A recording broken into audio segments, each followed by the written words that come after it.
भूल से भी, हम कहें कि याद कर कर भी नहीं, अगर भूल से भी मुख से ओमकार मंत्र निकल जाए, भूल से भी मुख से नमः शिवाय निकल जाए, भूल से भी मुख से ओम नमः शिवाय निकल जाए, शिवाय नमस्तुभ्यम निकल जाए, भूलवश मुख से देवाधिदेव महादेव का नाम किसी भी रूप में निकल जाए, तो भी वो जीव संसार के किसी भी क्षेत्र में उलझता नहीं है, वो सुलझ कर देवाधिदेव महादेव की ओर आगे बढ़ ही जाता है, वो भटकेगा नहीं। हाँ, ये जरूर है कि थोड़ा परिश्रम करना पड़ सकता है, थोड़ा संघर्ष करना पड़ सकता है, जीवन है मानव का, और मनुष्य का जीवन है तो संघर्ष तो निश्चित है। पृथ्वी पर अगर जन्म लिया है तो इतना मानकर चलना कि संघर्ष हमको करना पड़ेगा।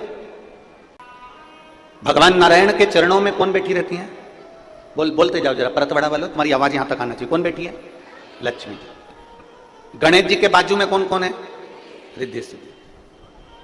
ब्रह्मा जी के बाजू में कौन है? ब्रह्मांड। इंद्र के बाजू में इंद्राणी।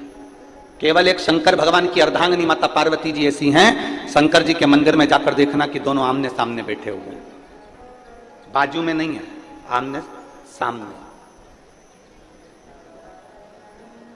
क्यों? कारण मैं कुछ कहूं आप सुनना, आप कुछ कहेंगे मैं सुनूंगी, मैं आपके सामने, आप मेरे सामने रहो, जिंदगी भर रहो। और एक आप और हम हैं, जरा सी कोई बात हो जाती है तो कहते हैं आज के बाद तेरा मुंह ही नहीं देखूंगी, तेरा मुंह ही नहीं देखूंगी, आज के बाद मेरे सामने आना मत, तेरा मुंह ना देखूं मैं। ना ना, शिव पार्वती की कथा कर रही है, कितना भी क्लेश हो जाए, कितना भी विवाद हो जाए, कितनी भी गलत बात हो जाए, तो भी अपनी बोलचाल बंद नहीं करना अपना।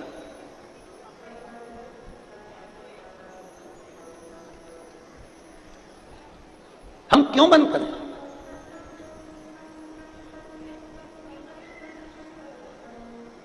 शिव जी को ज्यादा क्रोध आता था कि पार्वती जी को ज्यादा क्रोध आता था? अब दोनों का संतुलन करिए जरा। अगर आप मां भवानी का दर्शन करोगे, कालका रानी का दर्शन करोगे, काली माता का दर्शन करोगे, चामुंडा का दर्शन करोगे, तो तुम्हें लगेगा कि किसको क्रोध ज्यादा आता है? पार्वती जी। और यदि आप भगवान शंकर का दर्शन करो, जिन्होंने अपनी जटा का बाल थोड़ा वीरभद्र को उत्पन्न करा और दक्ष प्रजापति की यज्ञ को विध्वंस कर दिया, जिन्होंने क्रोध में आकर कामदेव को भस्म कर दिया, अगर आप दर्शन करेंगे तो फिर आपको लगेगा कि शंकर को ज्यादा क्रोध आता है।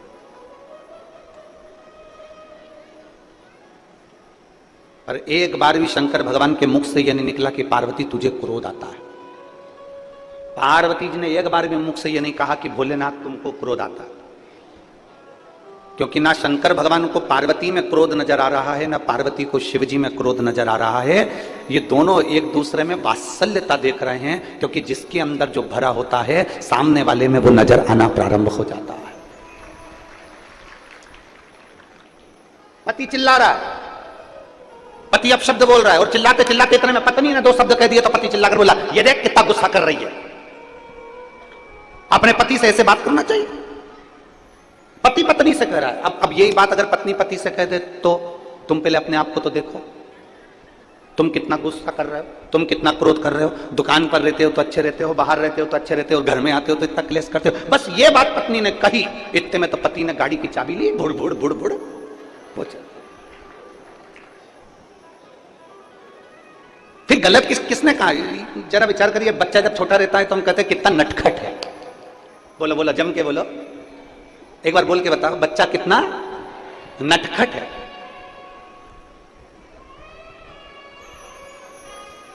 केवल बच्चा जब छोटा रहता है तब उसको कहा जाता है कि बच्चा कितना नटखट है। जब बड़ा होता है तो नट सारे ढीले हो जाते हैं और बुढ़ापे आते आते से केवल खटखट ही रह जाती है।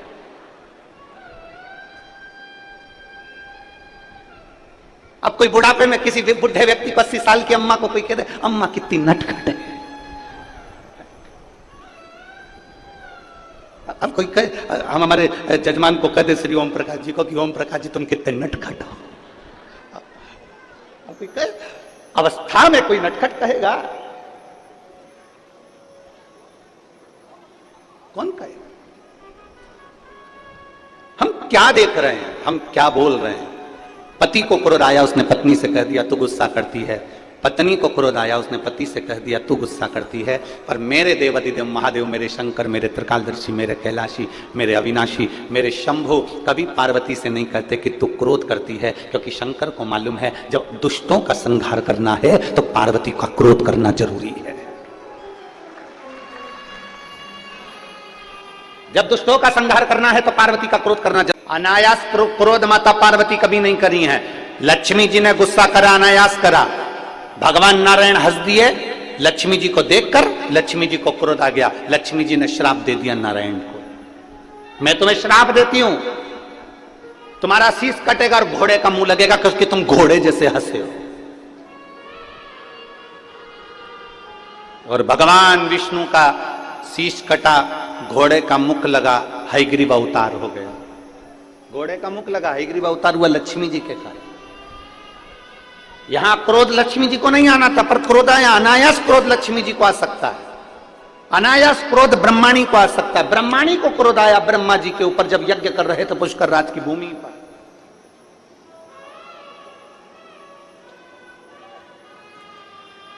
ब्रह्माणी को क्रोध आया जब पुष्कर राज की भूमि पर यज्ञ कर रहे थे और ब्रह्माणी के आने में देरी हो गई। जब ब्रह्माणी नहीं आई तब उस समय पर ब्राह्मणों ने गौ माता के मुख से गायत्री को प्रकट कर लिया और प्रकट कर कर फिर वो यज्ञ में जो बिठाया। बिठाने के बाद में स्वयं ब्रह्माणी देवी आ गई और कह दिया मेरा अपमान कर दिया, मेरी जगह पर तुमने दूसरी नारी को बिठाया।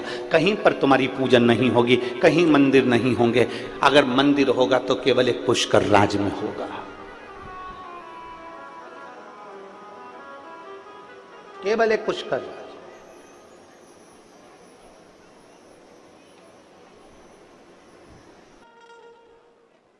अपने पूरे समय को जो भगवान ने ये 83,99,999 योनियां काटने के बाद ये 84,00,000वें नंबर की जो ये योनि दी है, इस मानव की देह को हल्का फुल्का मत लो। इसको समझो कि इस योनि में हमें भगवान की भक्ति कर कर फिर अगली योनियां प्राप्त नहीं करना। जगत गुरु शंकराचार्य जी महाराज जी कहते हैं पुनरपि जननम पुनरपि मरणम के प्रपंच से छूटना है तो शंकर को एक लोटा जल चढ़ा।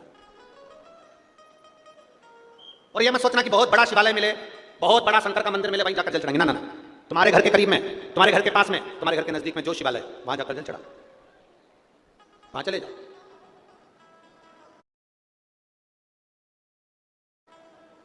घर में शंकर जी हैं आपके? किस किस के घर में है? जरा हाथ उठाओ तो जरा, सबके यहाँ है? रखो रखो, बहुत।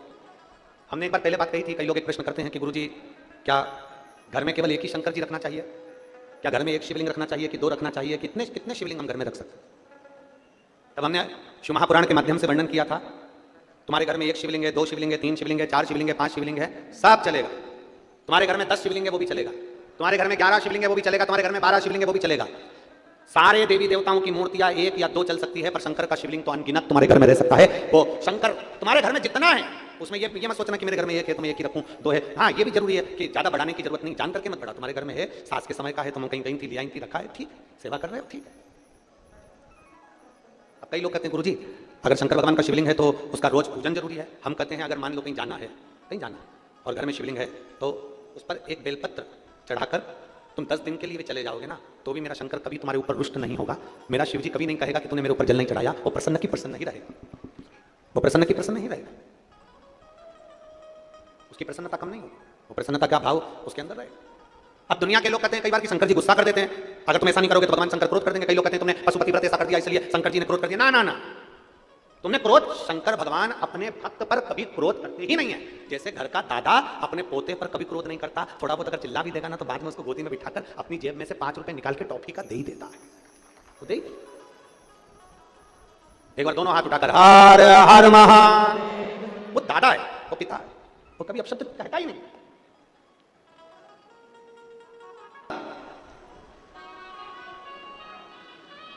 इसलिए शिव महापुराण की कथा कहती है 3 चीजें भगवान शंकर के साथ माता पार्वती का विवाह करते समय, भगवान शंकर के साथ विवाह करते समय भगवान हिमालय राज ने शंकर भगवान में 3 चीजें देखी। 3 चीज महाराज,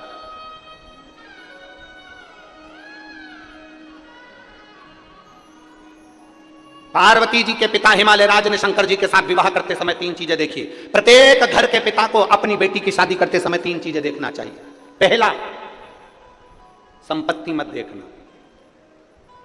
कुल देखना, अच्छा कुल है कि नहीं, इसके घर में कहीं लड़कियों के साथ बहुओं के साथ अत्याचार तो नहीं हो रहा है, इसके घर में बेटियों के साथ में अपशब्द तो नहीं बोले जा रहे। हिमालय राज ने पार्वती जी का विवाह करते समय तीन चीजें देखी थी। प्रत्येक घर का पिता बेटी की शादी करते समय तीन चीजें देखे। संपत्ति मत देखना, तुम्हारी बेटी के भाग्य में संपत्ति होगी तो वो ढेरों की संपत्ति बनवा देगी, और अगर भाग्य में नहीं होगी तो पेट्रोल पंप भी बिगवा देगी, उसका क्या। अगर संपत्ति देखोगे, चार चार पांच पांच गाड़ी देखकर लड़की की शादी कर दी, पेट्रोल पंप देखकर लड़की की शादी कर दी, दुकान देखकर लड़की की शादी कर दी, और मालूम पड़े वो धीरे धीरे धीरे धीरे लड़का ना जाने कौन से दोस्तों के संग बैठ गया, और मालूम पड़े एक बार शेयर मार्केट में बैठा, डब्बा गोल करके आ गया, पूरा पेट्रोल पंप, गाड़ी ने बंगला सब 2 मिनट में चले गया। इसलिए शास्त्र कहता है संपत्ति मत देखो, बेटी की शादी करने से पहले कुल देखिए। दूसरे नंबर पर बेटी की शादी करने वाले पिता को दूसरी चीज देखना चाहिए जो हिमालय राज ने देखा। चेहरा मत देखना, लड़के का चरित्र देखना कि वो बेटी के लायक है। मालूम पड़े हैंडसम, स्मार्ट, अब स्मार्ट तो फोन भी होता है, क्या करें, तो क्या फोन से शादी कर लोगे? स्मार्ट नहीं, स्मार्ट तो फोन भी होता है। हिमालय राज जी ने अपनी बेटी पार्वती का विवाह करने से पहले तीन चीजें देखी। पहला, उन्होंने संपत्ति नहीं देखी, कुल देखा। दूसरे नंबर पर उन्होंने चेहरा नहीं, अब आपको बोलना है क्या देखा, चरित्र देखा। लड़का कहीं गलत पीने खाने में तो नहीं, व्यसन में तो नहीं, बेकार जगह तो नहीं जाता, कहीं और इसका संबंध तो नहीं। मालूम पड़े हमारी बेटी जिंदगी भर रोहे कि मालूम चेहरा तो अच्छा था, स्मार्टफोन जैसा था, नजर भी अच्छा आ रहा था, कभी कभी एप्पल जैसा भी था। बेटी को दुख हो तो क्या मतलब का, वो एप्पल का फोन किस काम का जब तुम्हें चलाना ही नहीं आए तो? बोलो तो सही ईमानदारी से, क्या काम का? गांव का कोई व्यक्ति बेचारा फसल का काम करे ना, जो जमीन में खेती बाड़ी करे, उस व्यक्ति को कोई बहुत बड़ा एप्पल का फोन दे दे, नहीं तो वो तो जाके कह दे छोरा से मेरे को नहीं चाहिए, मेरे से चले ही नहीं, मारे तो कीपैड ला के दे दे, छोटा सा नंबर दबाऊं और बात हो जाए और बाद में बात खत्म, मेरे से तो बस इतना सा चले। अभी भी यहाँ पर कई माताएं ऐसी बैठी है, कई माताएं बैठी है जिसको बड़ा बड़ा फोन चलाना नहीं आता, तो छोटा सा फोन से काम चला लेता। भले उसका लड़का 10,000 20,000 का चला है, पर वो तो वो 500-700 का चला रहे, वो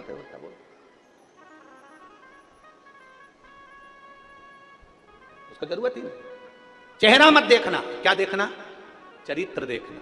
शिव महापुराण की कथा कहती है उसका धन नहीं, उसकी कमाई नहीं। शिव महापुराण की कथा कहती है, तीसरे नंबर पर कहती है कि उसका धन वैभव सब अलग चीज है। तीसरे नंबर पर शिव महापुराण हिमालय राज की कथा कहती है पार्वती जी के विवाह के लिए कि लड़के की संगति देखो, संग किसका है। ए मेरी परतवाड़ा की जीजी और जितने भारत भूमि के जितने भक्त शिव महापुराण की कथा को इस परतवाड़ा की धरी से श्रवण कर रहे हैं, इस भूमि से सुन रहे हैं, जो अपने आस्था चैनल पर, फेसबुक, यूट्यूब पर, मोबाइलों पर इस कथा को सुबह 9:30 बजे से 12:30 बजे तक सुन रहे हैं, उनसे निवेदन करेंगे तीन चीजों का स्मरण आपके जीवन में रहे। एक, धन मत देखो, कुल देख लो। दूसरा, संपत्ति मत देखो, लड़के की संगति देख लो। और तीसरा, चेहरा मत देखो, चरित्र देख लो, तो तुम्हारी लड़की कभी दुखी नहीं हो सकती, वो सुखी ही रहेगी। कोई आपको अपशब्द कह रहा है, उसके अंदर ईर्ष्या भरी होगी, इसलिए कोई अपशब्द कह रहा है आपसे। एक उंगली किसी पर उठाई है, कितनी उंगली? ये ऐसा है जब एक उंगली हम किसी पर उठाते हैं तो ये 3 उंगलियां हमारी ओर जाती है कि तू अपने अंदर झांक कर देख कि तू क्या है। एक उंगली किसी पर उठाई है तो ये 3 उंगलियां बता रही है कि अपने खुद के अंदर झांको कि तुम क्या हो।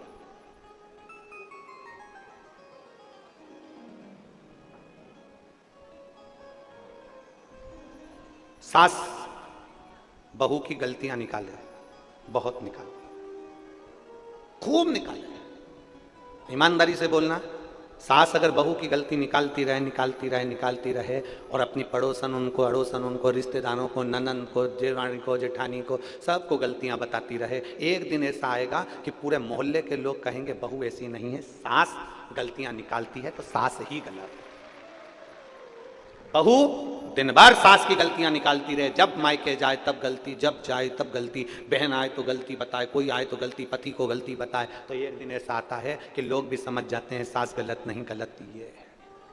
आप एक उंगली किसी पर उठाइए, उसमें से गलतियां छांटना प्रारंभ करिए। एक उंगली किसी पर उठाइए, ये 3 उंगलियां आपकी ओर जाकर बताती है कि तुम अंदर से क्या हो, तुम्हारे भीतर भरा क्या है, तुम कैसे हो। ये 3 उंगलियां बताती है कि तुम्हारे अंदर कितना क्या भरा पड़ा है। शिव पुराण कहती है ना सास बुरी होती है ना बहू बुरी होती है, कुछ समय का चक्र होता है, जो बुरा होता है उसको टल जाने दो, दोनों में एक दिन प्रेम जरूर बढ़ेगा। एक लड़की की शादी हुई, लड़के से उसका विवाद हो गया, मायके चली गई, मायके वालों ने कह दिया मत जाना, तू हमारे पास रहे। शिव महापुराण की कथा कहती है थोड़ा टल जाने दो, इस संवाद को थोड़ा टल जाने दो। लड़का लड़की में विवाद हुआ है ना, थोड़ा समझाओ, कोई बात नहीं बेटा, चल हम बैठते हैं, बात करो, अच्छे से रहो, दोनों अच्छे से रहो, प्रेम से रहो। विवाद हुआ, अभी नए नए जुड़े हुए, 1 साल हुआ शादी का, 2 साल हुआ, 3 साल हुआ, थोड़ा समय लगेगा, कम से कम 5-6 साल इंतजार करो, इसके बाद निर्णय पर पहुंचना। इतनी जल्दी निर्णय मत ले कि मुझे अब इसके साथ रहना ही नहीं। बहुत समय तुम मायके में रह रही है, जा ससुराल में ले। हो सकता है बेटी को समझाओ, तू एक बार विवाद कर आ गई, मान लो तेरे को ऐसा पति मिला और तूने तलाक भी ले लिया, तो हो सकता है तो दूसरी शादी करे और वो भी ऐसा ही निकल गया, तो क्या जवाब था। थोड़ा समझाओ, थोड़ा समझाने का प्रयास करिए, थोड़ा कहने का प्रयास करिए। हाँ, जब बेटी के लायक लड़का ना हो और तुम्हें लगे कि ये बेटी के लायक नहीं, सही में हाथ उठाता, मारता, ठोकता, गाली देता, अपशब्द कहता, इज्जत नहीं करता, सम्मान नहीं करता। कितनी बड़ी बात, एक बुजुर्ग व्यक्ति मरते मरते 4 बातें अपने लड़के को कहकर चले गए।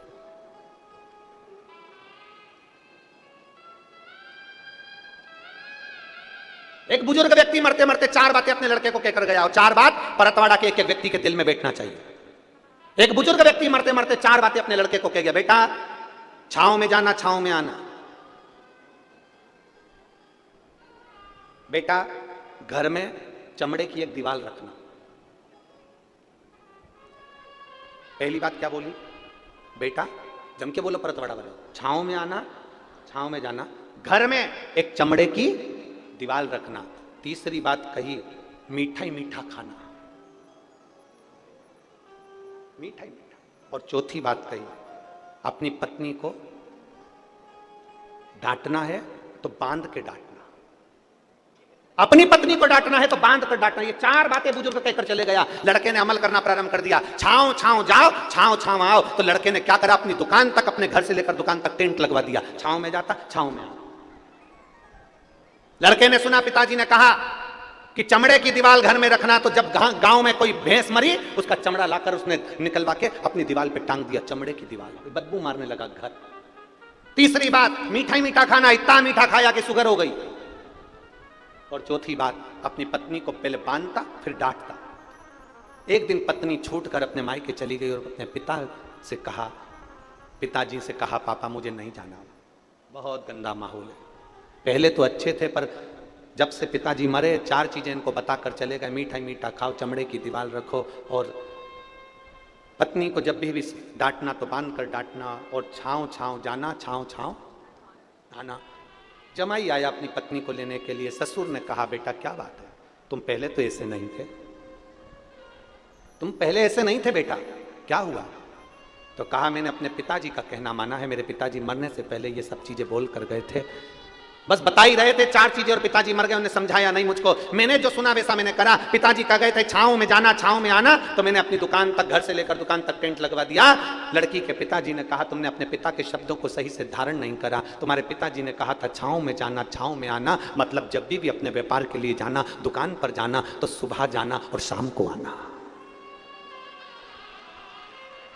छांव में जाना, छांव में आना मतलब सुबह जल्दी जाओ, सूरज उगते से अपने व्यापार को चालू करो, और रात्रि को जब सब आनंद के साथ में छांव हो जाए, सारा व्यापार बंद कर फिर आओ। इसको कहते हैं छांव में जाना, छांव में आना। तूने टेंट लगवा दिया, इसको छांव में जाना, छांव में आना नहीं कहते। फिर कहा मेरे पिताजी ने कहा था मीठा ही मीठा खाना, अर्थात तेरे पिताजी ने कहा था हमेशा ईमानदारी की खाना, कभी गलत मत खाना, नमक मत खाना, मीठा खाना, अपनी इज्जत से खाना। और जब ईमानदारी का कोई खाता है तो वो मीठा ही कहलाता है, भले लड्डू ना खाए पर वो ईमानदारी की मिठाई ही होती है। मेरे पिताजी ने कहा था चमड़े की दीवार घर में जरूर रखना। तेरे पिताजी ने कहा था कोई एक व्यक्ति घर में ऐसा रखना जो तुझे सतमार्ग बताता रहे, तेरी इज्जत कराता रहे और तुझे सम्मान के शब्द बोलता रहे। चमड़े की दीवार मतलब वो व्यक्ति जो तुमको उन्नति की सीढ़ी पर लेकर जाए। चमड़े की दीवार से मतलब है वो व्यक्ति जो चमड़े का शरीर है जिसका, और तुम्हें ज्ञान उपदेश दे, तुम्हें समझाए, तुम्हें अग्रणी लेकर जाए, वो चमड़े की दीवार के बराबर होता है। घर में एक चमड़े की दीवार रखना मतलब एक मित्र, एक परिवार का सदस्य ऐसा रखना जो तुम्हें सतमार्ग बताए, वो चमड़े की दीवार है। और चौथे नंबर पर पत्नी को बांध कर डांटो, मतलब पत्नी को कभी 4 लोगों के सामने मत डांटना, अकेले कमरे में ले जाकर डांटना, इसको कहते हैं बांध कर डांटना। तो अपनी पत्नी की इज्जत क्यों गिरा रहा है? 4 दोस्तों के सामने पत्नी को अपशब्द कह दिया, रिश्तेदार आए तो उनके सामने अपशब्द कह दिया, नंदे आई तो उनके सामने अपशब्द कह दिया, नंदोई आए तो उनके सामने अपशब्द कह दिया, छोटे कई देवरानी खड़ी रहती है और पति आया और अपनी पत्नी को डांट दिया, 4 देवरानी के सामने उस जेठानी की क्या इज्जत होगी, उसका सम्मान क्या होगा? 4 दोस्तों की पत्नी के सामने आए और डांट दिया, उन 4 दोस्तों की पत्नी के सामने पत्नी की इज्जत क्या होगी? इसलिए उस ससुर ने, उस पिता ने कहा था कि पहले बांधना फिर डांटना, अर्थात अपनी पत्नी को कहीं 4 लोगों के सामने कुछ मत कहना तो कमरे में ले जाकर कहना। बस इतनी सी बात थी। उस व्यक्ति ने चरण पकड़ लिए, ससुर जी मैंने अपने पिता के शब्द को गलत सोच लिया था, मैंने अपने पिता के शब्द को गलत सोच लिया था। हम निवेदन करना चाहेंगे, दुनिया के कई लोग कथाओं को थोड़ा थोड़ा सा काट लेते हैं और उसको गलत तरह से पेश कर देते हैं। कभी बन सके गलत तरह से पेश करने से पहले उस कथा को पूरी सुनना, किसी और वाले महाराज ने बोला क्या था, उस कथा को पूरी निकालिए, सुनिए, इसके बाद आप कहिए कि कथा गलत है कि सही है। कहने वाला कुछ भी कह दे, अपशब्द बोलने वाला अपशब्द कह दे। एक बहू ने कुछ कहा, सास ने गलत मतलब निकाल लिया। 4 तरह के लोग होते हैं, 4 तरह का मतलब निकालते हैं। पहले कथा को पूरा सुनो कि उस कथा का विस्तार वर्णन क्या करा गया, उस कथा में बोला क्या गया था, उस कथा में कहा क्या गया था। छोटी सी बात लोगों ने, जैसे लोग कह दिए बेलपत्री पर, अरे गुरुजी ने क्या कहा था, पहले मेहनत करो, अपनी पूरा परिश्रम करना, फिर एक बेलपत्र शहद की ले जाकर समर्पित करना देवाधिदेव महादेव को। लोगों ने आधा काटा आधा छाटा, थोड़ा सा निकाला और प्रस्तुत कर दिया। उसको समझो, कहां से बोला गया है, कहां से लिया गया है, क्यों बोला गया है, किस लिए बोला गया है, उस प्रसंग को समझने की जरूरत है। उठाया, कह दिया, प्रस्तुत कर दिया ना। उस लड़के ने अपने पिता के 4 वचन को गलत सोच लिया था, टेंट लगवा दिया, मीठा मीठा खाया, शुगर हो गई, भैंस मर गई, चमड़ा लाकर दीवार पर टांग लिया, चमड़े की दीवार हो गई, और पत्नी का हाथ बांध कर डांटे। तो ये कहां की रीति है? पिता के शब्द को समझना जरूरी है, व्यक्ति के शब्द को समझना जरूरी है। घर में सास बोलती है, बहू को समझना जरूरी है, और बहू बोले तो सास को समझना जरूरी है। इतनी जल्दी निर्णय पर मत पहुंचना कि मुझे अब इसके साथ नहीं रहना, नहीं, साथ रहो और साथ रहकर उसको अच्छा करने का प्रयास करो कि मेरी जिंदगी इसी को ठीक करने में करना है। अब दूसरे को अच्छा करना है तो पहले क्या करना पड़ेगा? जम के बोलो जरा। बहू को अच्छा बनाना है तो सास को क्या करना पड़ेगा? बोलो बोलो, जम के बोलो री परतवाड़ा वाली जी।